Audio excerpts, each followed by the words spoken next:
Bonjour et bienvenue sur Culture. Voilà, j'ai changé de décor pour cette deuxième partie de la vidéo sélection BD de novembre et décembre. Il y avait tellement de titres que j'ai décidé de couper en deux cette vidéo. Dans la première vidéo, je vous ai présenté déjà pas moins de 17 titres et là, je vous en propose 13.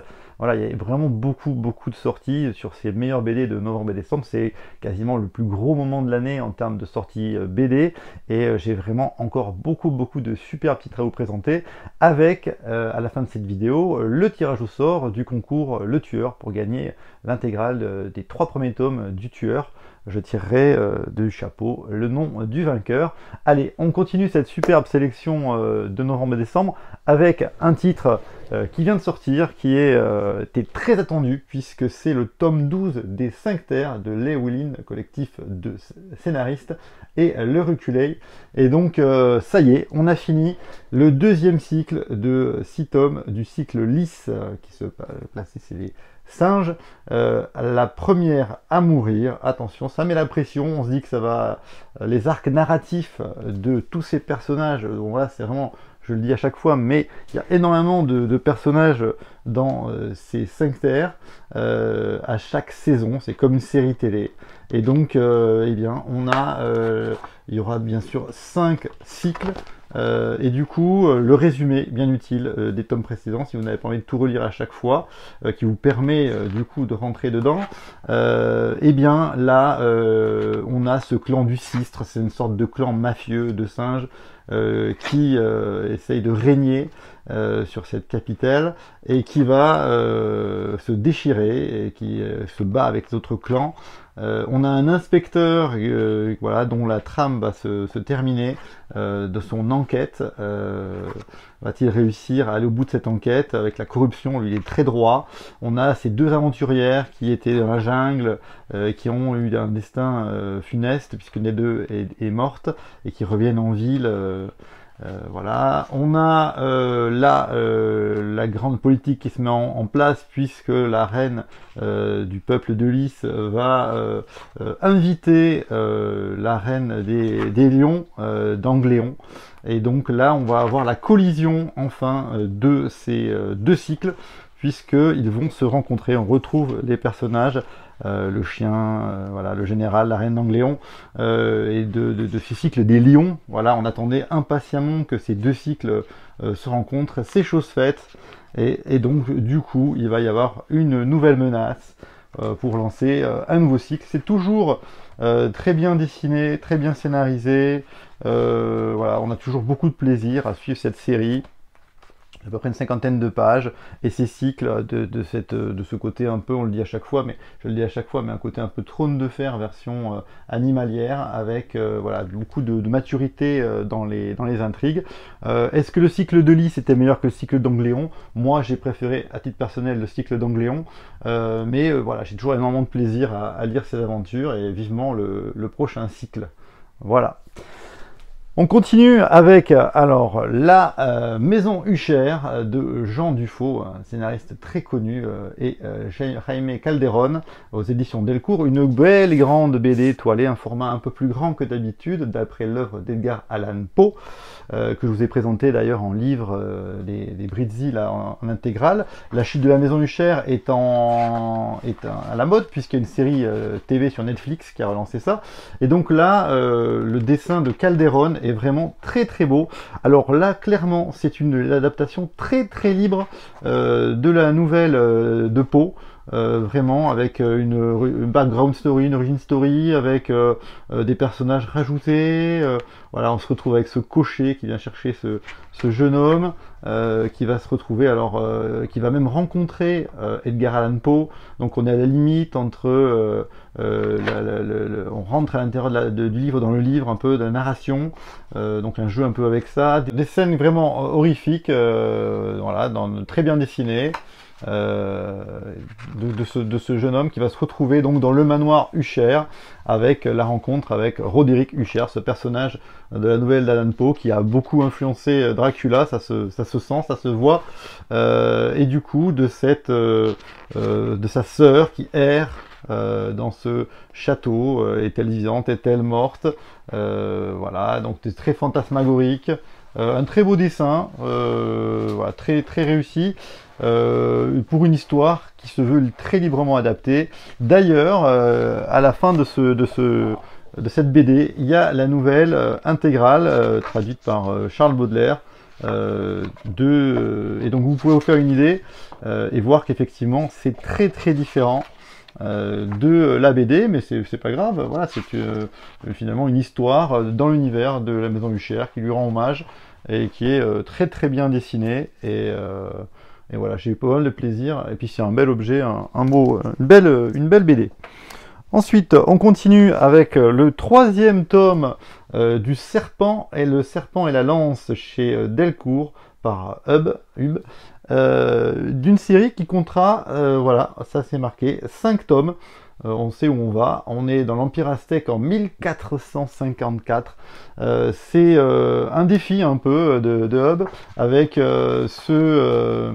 cette histoire policière au milieu des Incas, des Aztèques, de meurtres et de crimes, qui va faire appel à Œil-Lance et au Serpent, deux personnages opposés, que tout oppose, et qui sont ennemis jurés depuis leur plus tendre enfance, pour retrouver l'auteur, le serial killer, qui laisse des momies partout, souvent des jeunes femmes qui sont tuées et placées dans des positions toutes qui indiquent quelque chose.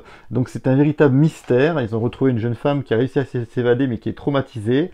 Il y a beaucoup de flashbacks sur l'enfance du Serpent et d'Œil-Lance, les deux personnages principaux, qui expliquent leur antagonisme.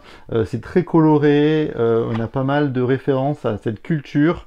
On n'a pas beaucoup eu d'histoire dans cet univers-là, et encore moins de thriller, on va dire.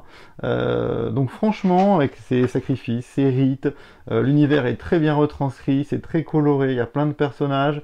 Là, on a la fille d'un des dirigeants qui va être enlevée, et donc du coup c'est pour ça que le Serpent va enfin être amené à collaborer avec Œil-Lance. Les deux ennemis jurés vont enquêter ensemble pour essayer de retrouver, voilà, de dénouer ce mystère. Énormément de plaisir toujours à suivre ces aventures et ces flashbacks sur la vie de ces jeunes garçons. Franchement, c'est très très bien.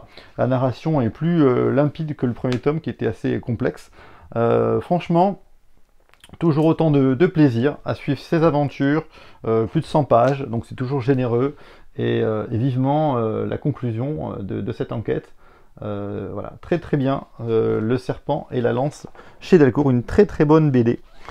On part avec un récit adapté d'un roman, un récit vrai adapté d'un roman, de Sylvain Tesson, l'aventurier, un romancier aventurier, dessiné par Virgile Dureuil, L'Axe du Loup.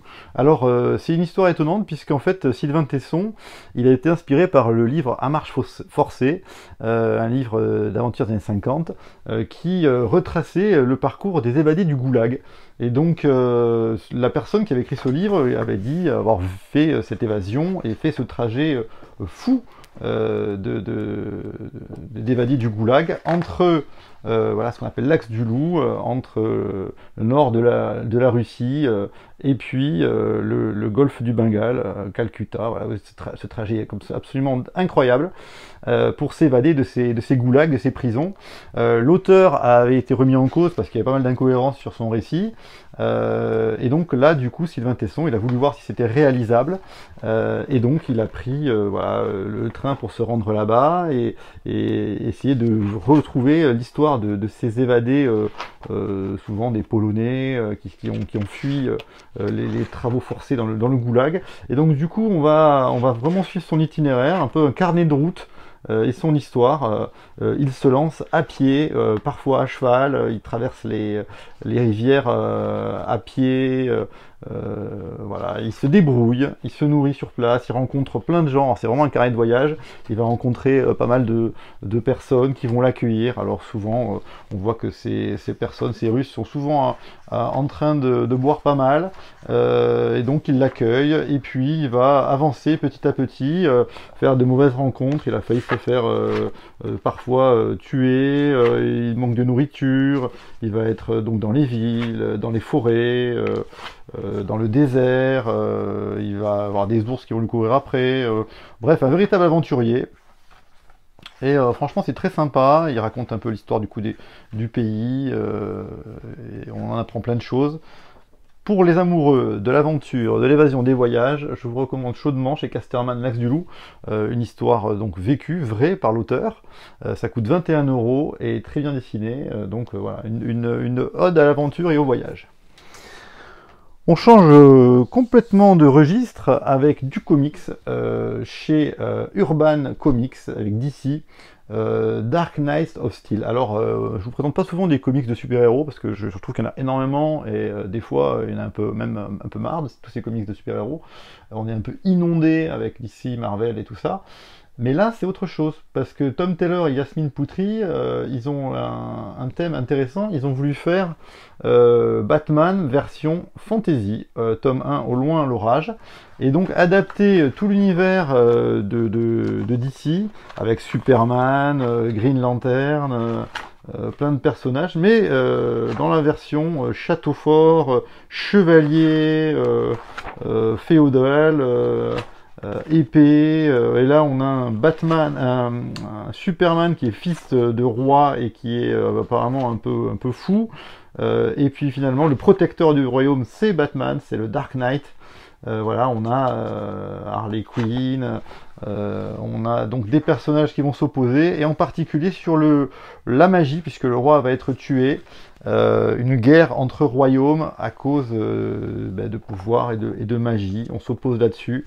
Et donc, la vengeance va être terrible du clan Superman, et le Chevalier Noir va être pris entre deux feux, et même trahi par les siens. Alors, il y a Wonder Woman, voilà, mais tout en version fantasy, avec épée. Voilà. Donc, c'est moi qui adore la fantasy, je trouvais ça rafraîchissant d'avoir ces super-héros en version... C'est bien dessiné, et d'avoir ces super-héros en version Moyen-Âge fantasy, j'ai trouvé que c'était plutôt réussi. Franchement, voilà, c'est revisité, c'est sympa, et le tome 2 est à paraître. Je suis pas sûr que ce soit très long comme série, peut-être en 2 tomes. Ensuite, pareil, un peu dans le même, un comics qui a fait énormément parler de lui, Wonder Woman Historia. Urban Comics DC Black Label, Kelly Sue de Koenig, Phil Jiménez, Jen A et Nicolas Scott.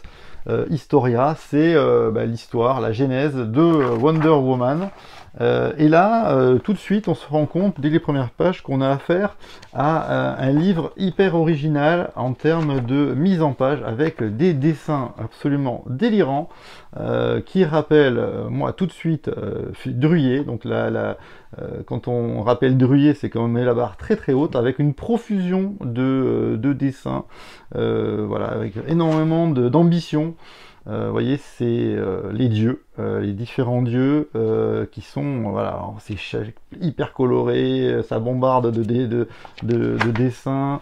On a des mises en page avec des poteries de grecs, des dieux plus beaux les uns que les autres, avec une foultitude de profusion de dessins. Voilà, moi ça me rappelle effectivement les mises en page magistrales de Druyer, et donc on en prend plein la vue avec ces dieux pendant les premières pages, comment elles vont créer ces Amazones, ces guerrières, voilà. Et là, franchement, les premières pages sont absolument hallucinantes, je trouve, de dessin. C'est très très beau. Et ça continue, toute la première partie est très belle. Après, on passe sur un autre dessinateur, c'est souvent le cas sur les comics. Après, j'ai un petit peu moins aimé la deuxième partie au niveau des dessins, même si c'est très sympa.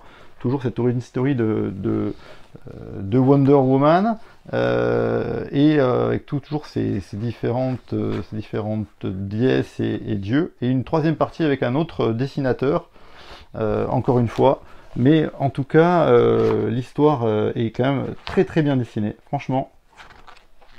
Mais j'aurais aimé que ce soit le dessinateur de toute la première partie qui continue jusqu'au bout, parce que c'était du délire et c'était vraiment rarement vu. Il y a le guide après des différentes tribus de ces Amazones. Vous voyez, ils ont vraiment créé un univers avec des looks très différents. Alors, si vous aimez Wonder Woman, il ne faut pas hésiter une seule seconde. Si vous aimez les comics, pareil, si vous voulez un comics différent qui peut vous attirer vers l'univers des comics, je pense que c'est un bon choix. C'est un très bon choix même parce qu'il y a vraiment des très très belles choses dans ce Wonder Woman Historia, qui est un des meilleurs comics, je pense, de l'année dans le style. Donc je vous le recommande chaudement. 248 pages quand même, hein. Ensuite, un retour qui était particulièrement attendu, Gaston, le tome 22. On ne parlera pas ici des polémiques sur le fait de continuer ou pas une série. Voilà, la question est de savoir, est-ce que c'est bien? C'est ça la question. C'est Delaf qui reprend Franquin, 30 ans après le dernier tome de Gaston, des nouvelles gaffes, il revient. Et donc, on a plaisir à retrouver déjà rien que ça, cet univers. Alors déjà, la question du dessin, eh bien, franchement, on voit pas de différence. C'est vraiment un dessin très bon. L'univers, on a gardé cet univers un peu années 70. Le style un peu des pulls, du bureau, des voitures, on est dans le même univers exactement. Est-ce que les gags sont bons? Oui, les gags sont bons. C'est toujours un gag par page. Voilà, c'est un petit gag à chaque fois. Ils sont vraiment réussis. Voilà, franchement, cette année, avec le retour d'Astérix et de Gaston, voilà, on peut se demander si ça va être réussi, mais ces deux histoires-là, en tout cas, sont très réussies. En fait, ce sont des hommages d'auteurs, finalement, aux grands auteurs, comme Franquin. Et donc, l'hommage est réussi. Les gags sont drôles. C'est vraiment dans le style et l'univers de Gaston, ça ne dénote pas. On a vraiment plaisir à retrouver ce personnage qui glandouille au bureau et qui fait que des bêtises. On retrouve tous les personnages classiques, le chat, la mouette, voilà, les différentes collègues, Fantasio, voilà, les policiers, la voiture, tout le monde, tout est là, son amour aussi. Donc franchement, après, on commence à lire gag sur gag.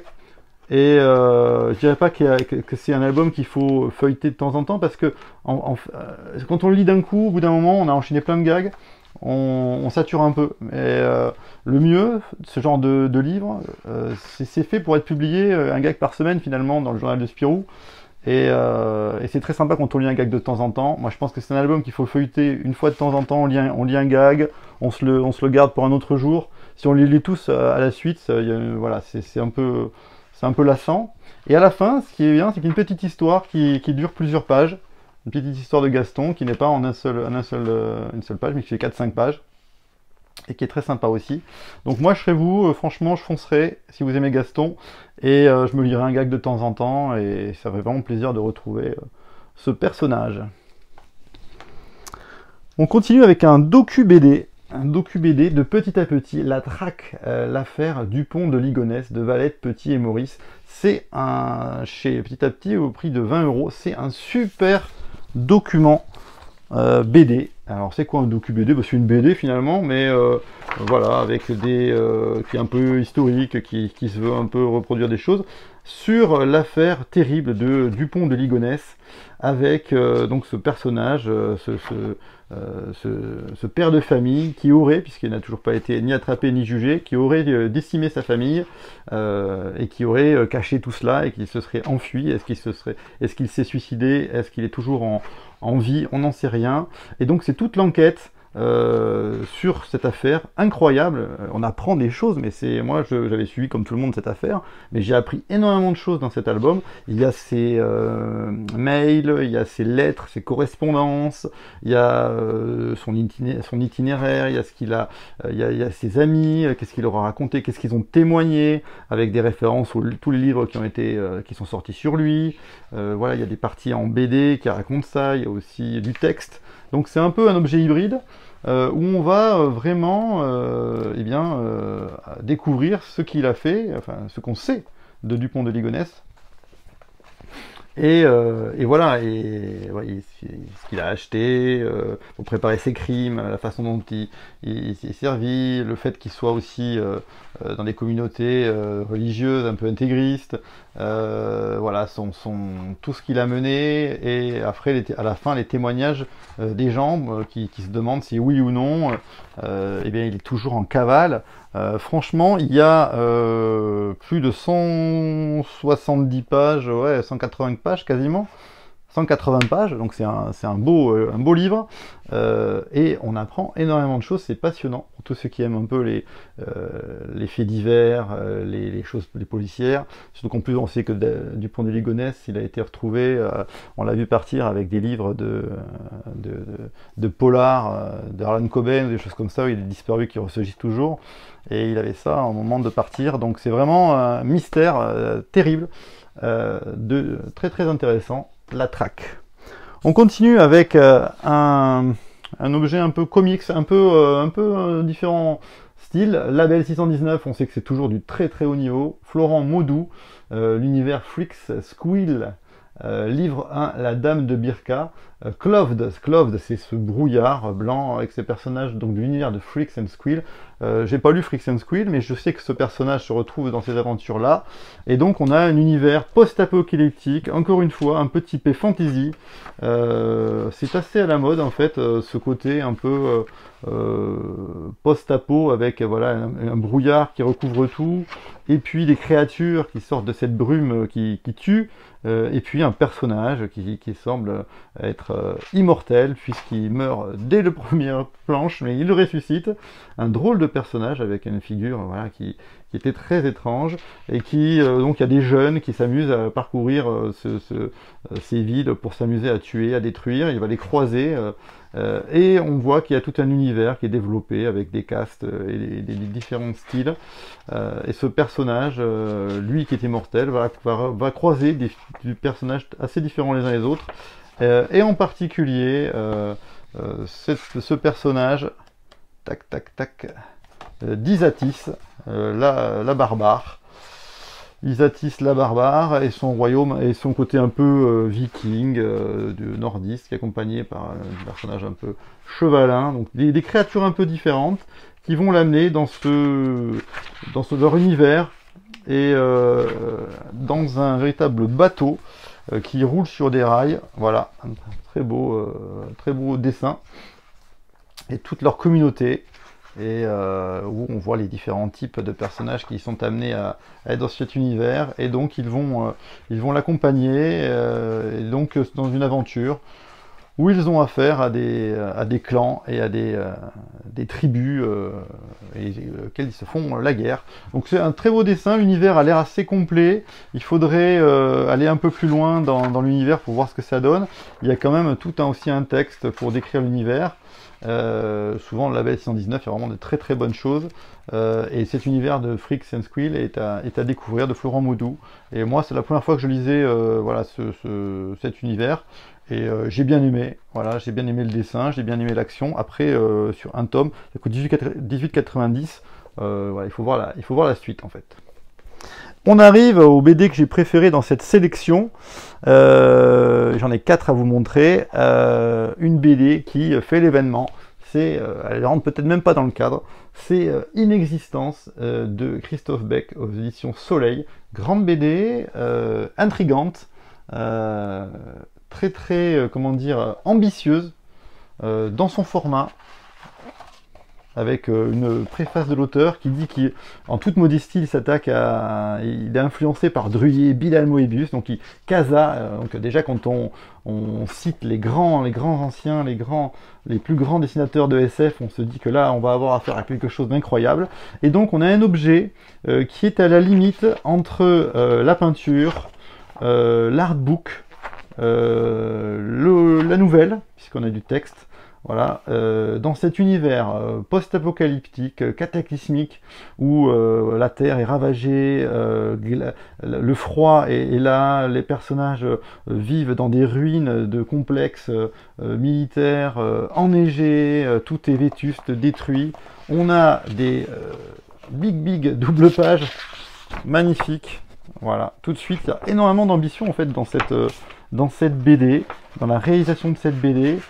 Qui en met plein les yeux. Donc on démarre un peu avec des chapitres, voilà, où on est un peu dans le roman d'illustration avec des textes et des images, des images pleine page. Donc là, c'est le côté un peu toujours des doubles pages magnifiques. On est un peu donc dans le livre illustré, on va dire. Après, on bascule avec donc des histoires sur ces personnages qui sont dans ces tribus. Tout est glacé, tout est morne, tout est désespéré, tout est sombre. Voilà, l'auteur, c'est ça qu'il veut nous expliquer, c'est la montagne, des hommes armés dans la montagne, dans les ruines, seuls, glacés, désespérés. Voilà, c'est cet univers qui veut nous transcrire, très très belle. Là, on est dans de la BD, avec un récit sur un personnage qui essaie de retrouver une sorte d'intelligence qui lui permettrait de retrouver les souvenirs de tous. Donc de la BD plus classique, on a quasiment une origine du monde, voilà, on est arrivé avec de très belles doubles pages qui expliquent comment on en est arrivé là. Voilà, côté post-apocalyptique. On a aussi une nouvelle, carrément, là on est dans de la nouvelle, donc il y a quand même des illustrations, hein, voilà, avec du texte. Une nouvelle qui s'appelle Métal Hurlant, c'est un hommage à Métal Hurlant, et puis toujours aussi des très belles peintures. Voilà. Vous n'aurez pas un récit vraiment très développé, puisque c'est des histoires un peu dans cet univers. Finalement, on se retrouve avec une sorte de recueil dans un univers qui vraiment essaye de nous montrer ce côté, voilà. C'est une ambiance plutôt, une existence qu'un récit classique habituel, une ambiance, des peintures, un objet hybride, voilà, mais qui est très prometteur et en fait comment dire, qui est hyper ambitieux, quoi. Et là on a un auteur qui a eu carte blanche pour faire sa BD, et ça c'est génial parce qu'il a pu vraiment, voilà, je crois que c'est 5 ans de travail, il a pu vraiment aller à fond dans son univers, faire l'objet qu'il souhaitait, et voilà, moi je trouve que quand on a de l'ambition, un bel objet, différents modes, moi j'adore tout ce qui est roman illustré, le texte, les artbooks, donc ça me parle complètement, c'est de la SF en plus, et donc voilà, c'est très réussi. Et voilà, c'est hyper ambitieux. Moi, je suis pour qu'on continue à faire des beaux livres, des beaux objets comme ça, et qu'on arrive à prendre des risques aussi. Voilà, il a pris beaucoup de risques sur ce livre. Comme il n'y a pas une histoire du début à la fin linéaire, il y a peut-être des gens qui sont un peu déboussolés mais c'est plus une existence, vraiment une ambiance de fin du monde, et qu'il a réussi à retranscrire, Christophe Beck, qui avait fait des super BD comme Sanctuaire, et qui revient donc à la réalisation, au dessin. Ensuite, dans du comics chez Urban, alors là on est dans du fantastique, de l'horreur, le tome 2 de Gideon's Falls, de Jeff Lemire et Andrea Sorrentino. J'avais adoré le tome 1, c'est une réédition en intégrale, c'est chez Urban au prix de 39 €. Là on a, de suite, voilà, ça fait peur. Notre équipe de 5 personnages qui se retrouvent face au diable, on va dire, voilà, quelque chose de monstrueux qui a traversé par cette grange noire terrifiante qui a été construite, et donc une créature a réussi à se glisser de l'abîme dans le monde des humains, et donc ça joue Gideon's Falls sur plusieurs plans de réalité, voilà, la même ville à différentes époques, dans différents mondes parallèles, et grâce à une espèce de machine, eh bien, un scientifique a réussi à voir tous ces mondes et à ouvrir des brèches, mais une créature est sortie de là, une créature maléfique, terrifiante, et qui veut tout détruire, tout annihiler. Et donc une équipe de 5 personnes va essayer. Alors il y a toujours des mises en page incroyables. Alors voilà, c'est de l'horreur là, on y va, c'est du fantastique, c'est du Stephen King, c'est dans ce genre-là, avec des monstres, des créatures terribles, l'abîme, les dimensions. Franchement, c'est très très très bien si on aime l'horreur. On a affaire à un véritable démon, un diable sorti de nulle part.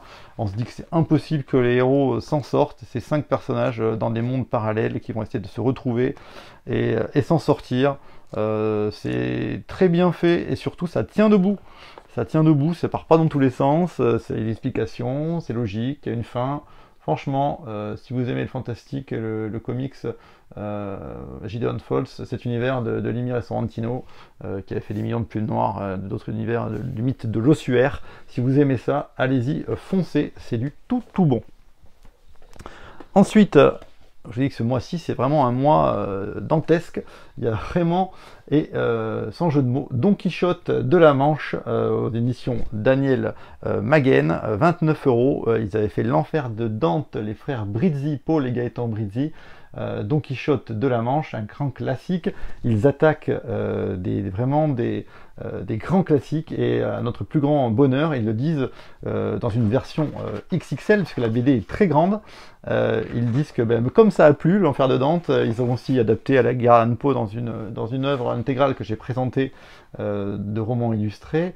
Ils sont déchaînés, les Brizzi, en ce moment, et on a toujours ce dessin crayonné magnifique sur eh bien, cette histoire de ce vieil homme qui vit dans les rêves. On aura toujours des grandes planches comme ça, des grandes pages pleines, et puis aussi c'est crayonné entre les planches. Donc de ce vieil homme qui vit dans l'imaginaire, qui s'imagine être un chevalier, qui s'imagine, voilà, qui adore les livres, qui vit dans les livres. Moi, ça me parle énormément. L'imaginaire est quelqu'un qui vit des aventures et des livres, et donc on a des planches magnifiques. Il rencontre une jeune femme et il en fait une princesse. Il en fait la plus belle des princesses, et on voit après la réalité sur la planche de droite. Et donc voilà, il est complètement dans son monde. Il voit des châteaux quand il traverse des maisons, et il va avec Sancho Panza, un homme qui va le servir d'écuyer. Il va l'amener dans son rêve et dans sa folie. Alors il fait vraiment n'importe quoi, c'est très comique, puisque à chaque fois, dans toutes les situations, il s'imagine, il est souvent roué de coups, il finit ridicule, dans des situations terribles, mais il y croit toujours, ça le porte finalement, son univers. Et voilà, il voit des moulins, et lui il voit des géants, des ogres démesurés qu'il va combattre. Alors que ce sont juste des moulins qui tournent dans le vent. Donc c'est ça, Don Quichotte. Et voilà, de magnifiques dessins, de pleines planches, pleines pages. Les Brizzi, c'est toujours magnifique, c'est hyper bien dessiné, c'est en noir et blanc, mais c'est génial avec des petites touches de couleur. C'est un vrai bonheur de les lire. Ils adaptent, bien sûr, ils prennent des libertés avec l'histoire, mais voilà, on a des superbes planches. Et finalement, cet imaginaire qui tient Don Quichotte, c'est vraiment c'est tout ce qui le tient finalement. Et si cet imaginaire venait à tomber, eh bien lui en mourrait. Et donc c'est vraiment une superbe ode à l'imagination, et un superbe livre que je vous recommande absolument. C'est un classique. Et les Brizzi, ils font que des classiques, et c'est hyper beau. Et alors, c'est pas la BD du mois, parce que il y a encore une superbe BD qui est sortie, une intégrale de Urban, de Luc Brunswick et Roberto Ricci. Brunswick au scénario, Ricci au dessin, chez Futuropolis. Une intégrale à 30 euros. C'est pas très cher, le format est pas très grand, mais il y a quand même 5 tomes, les 5 tomes d'Urban. Une BD au destin très contrarié, comme on peut le voir à la fin. L'auteur scénariste explique son univers qu'il a depuis tout jeune, d'Urban, et les difficultés de la mise en place de cette BD, qui a vraiment vécu pas mal de choses. Urban, c'est l'histoire d'un jeune flic qui est un peu un paysan, une quête un peu initiatique. Il est paysan, il vit dans la ferme familiale. Il veut s'en aller et partir pour devenir flic, un flic un peu particulier, puisque ce sont ces brigades de police spéciale du royaume, on va dire, de la cité de Montplaisir, qui est une sorte, un peu comme dans Delirium de Druide, endroit de tous les fantasmes, de tous les plaisirs, où les gens viennent prendre des vacances. Voilà, ils ont instauré 15 jours de congé pour les travailleurs des planètes différentes, et ils viennent s'amuser à cet endroit où tout est permis: casino, prostituées, jeux, délire, voilà, tout est permis. C'est la ville de tous les plaisirs, Montplaisir. Et le lapin qui gère ça est le concepteur finalement de ce monde, avec une intelligence artificielle qui s'appelle Alice. Donc ce flic il va se retrouver là. Finalement, il va dans cet univers qui est inspiré aussi des cités type Blade Runner, voilà, une cité futuriste où il se passe énormément de choses. Eh bien, ce Buzz, il va être entraîné parce que les flics participent finalement à des véritables jeux, des jeux qui sont télévisés pour attraper les criminels et un meurtrier en particulier. Et alors on mise sur le flic ou sur le criminel. Et un de ses collègues va d'ailleurs perdre, il va être tué. Lui, il a une idole, c'est un flic de une star animée, d'un dessin animé, voilà, auquel il parle et qu'il voit tout le temps. Il est inspiré par ce justicier de dessin animé qui l'inspire, et donc il est plein d'idéaux, un peu naïf, et il va découvrir tout cet univers hyper élaboré. Et donc du coup, là ce qui est intéressant, c'est que dans cet univers hyper futuriste, hyper élaboré, Luc Brunswick, lui, ce qui l'intéresse, c'est les personnages. Et donc il va s'intéresser au destin des personnages, à différents personnages. Ça peut être un couple de personnes âgées, un ancien flic qui vient passer quelques jours de détente sur ce pays, dans cette ville. Ça peut être un jeune garçon qui est un peu abandonné. Ça peut être bien le concepteur de cet univers gargantuesque et la vie qu'il a menée là. Voilà, c'est très bien troussé parce que Luc Brunswick, c'est un super scénariste qui vraiment est très fort. J'aime beaucoup ces BD et du coup le dessin est très réussi. Il y a des scènes d'action, voilà, il y a une vraie réflexion sur le concepteur de cet univers qui est une sorte qui peut faire un peu maintenant, quand on voit des gens comme Musk ou des choses comme ça, allusion à ces créateurs, ou Zuckerberg, à ces gens qui créent des choses, des monstres, et qui finalement sont dépassés par leur création. Il y a une réflexion sur l'intelligence artificielle, sur les mondes, voilà, sur le futur et sur la société de consommation, sur le virtuel. Il y a énormément de thèmes qui sont brassés. Et franchement, c'est une pure réussite. Ça se tient du début à la fin. Il y a une vraie fin. Voilà, je ne sais pas si je le résume bien, mais en tout cas, Urban, c'est très bien. Ça fait référence au grand classique de la SF.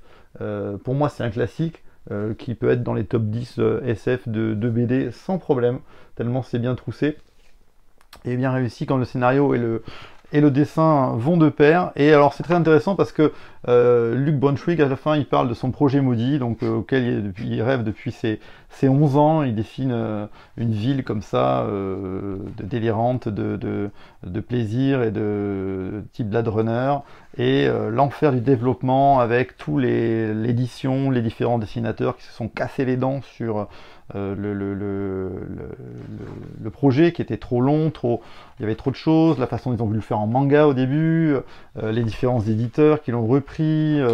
On voit qu'il y a plusieurs dessinateurs qui ont même arrêté de dessiner et qui ont changé de métier parce que c'était trop, ça les a tués, ce projet. Voilà, donc voilà, ils ont réussi à le mener à bien. Ils ont même sorti un tome aux Humanoïdes Associés, le premier tome d'Urban Games, à l'époque ça s'appelait, et du coup ça n'a pas eu de suite parce que ça n'a pas fonctionné. Ils ont carrément repris l'histoire avec un nouveau dessinateur et refait le cycle, et là du coup ça a marché. Moi j'avais adoré Le pouvoir des innocents de Luc Brunswick, le thriller, et je m'étais dit ce scénariste il est vraiment à suivre. Et du coup là au niveau SF Urban, c'est incroyable. Donc voilà, les deux BD que j'ai préférés dans ce mois complètement délirant de sortie, c'est le Notre-Dame de Paris de Bess et Urban de Luc Brunswick et Roberto Ricci. Voilà, deux super BD, mais bon, tout ce que je vous ai présenté avant, voilà, il y a des westerns absolument incroyables ce mois-ci, et puis voilà, le Don Quichotte, enfin bref, il existe. Il y a énormément de choses là, ce mois-ci, c'est incroyable. Et puis on n'a pas fini, parce que, hop là, il y a le concours. J'allais oublier le concours.